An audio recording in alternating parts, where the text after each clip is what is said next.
Welcome to Haran's Return to Work vlog series. Join Shelly Hodges-Konis, Haran's Director of Compliance, each week for a 5-part series addressing best practices for employer return to work strategies. Shelly will tackle topics such as the best way to engage your workforce in a remote environment, tips for developing a return to work plan, and how to promote mental wellness while supporting employee productivity. We look forward to sharing lessons learned from our own return to work experiences and addressing frequently asked questions we hear from our clients. Hi, I'm Shelly Hodges-Konis, Director of Compliance at Haran. Welcome to our Return to Work vlog series. This is part 3. Today we'll be talking about how Haran is supporting employee mental health during the COVID-19 pandemic. I thought who better to invite to join us today than Brian Fissinger. He leads one of the larger teams here at Haran Associates. He's Director of Financial Analysis or Analytics. And it's a very busy time of year for his team without a pandemic. Add in the pressure of a pandemic. So Brian, thank you for joining me today. I'd love it if you could talk a little bit about what you're doing to support a caring, empathetic culture within your team. Yeah, absolutely. Thanks for having me. So one of the things that I tell my team, regardless of work environment and what we're doing, is not to hide behind email.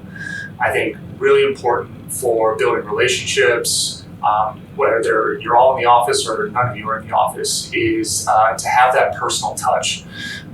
When you're in the office, obviously it's something you can do in person, but in the work from home environment that we've been in, it's been phone calls, video chats, things like that, just to make the interaction more personal.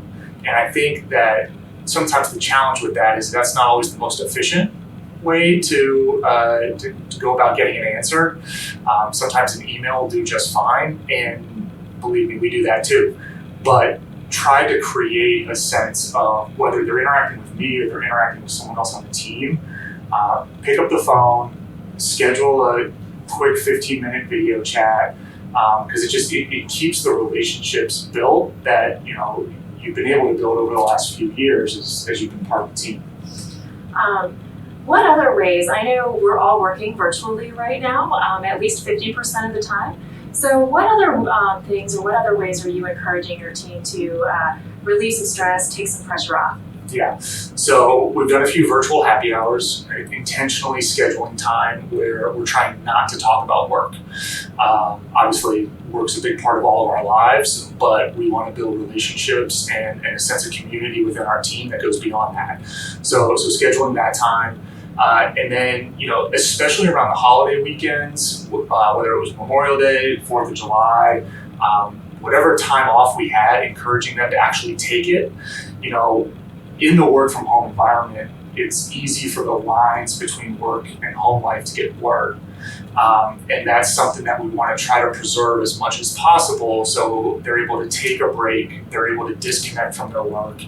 And that might not be realistic for that to happen at 5 o'clock every day, but encouraging them to be flexible with their schedules, as appropriate, as needed, and when they have time off, to actually take it and enjoy it.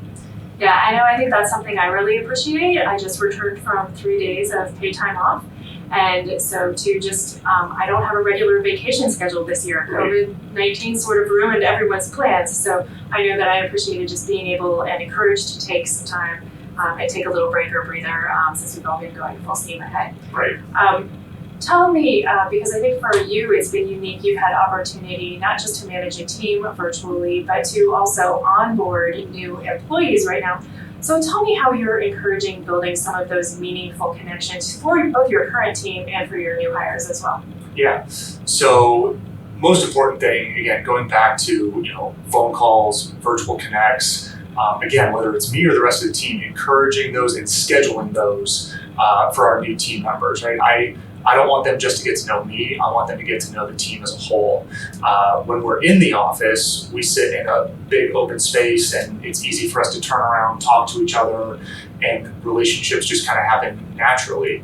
Obviously, work from home is different, and so encouraging and intentionally setting up connects not just with me, but with everybody on the team, so they can get to know everybody and feel part of the group as soon as possible.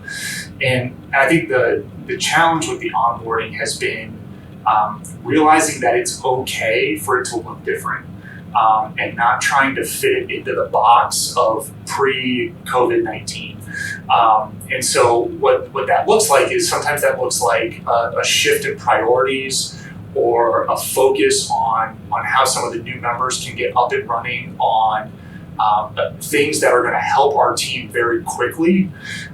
Whereas, we might try to space out different things, or spread out the items that they get up to speed on, trying to get them up and running on a few things so they can start participating, actually do work with other team members a little bit quicker, while still being trained on other things that also allows for exposure to other team members. Yeah, thank you, Brian. I think what we've heard Brian say today is to be available and be empathetic as part of building, investing in relationships and building your culture, staying connected with regular meetings with your team, and supporting the division between your work life and your home life by stopping at 5 and taking time off when you need it. I'd also encourage everyone to remember that they have tools built into their benefits programs, more than likely, that include employee assistance programs, telehealth, and other resources to support your employees during this time. Thank you.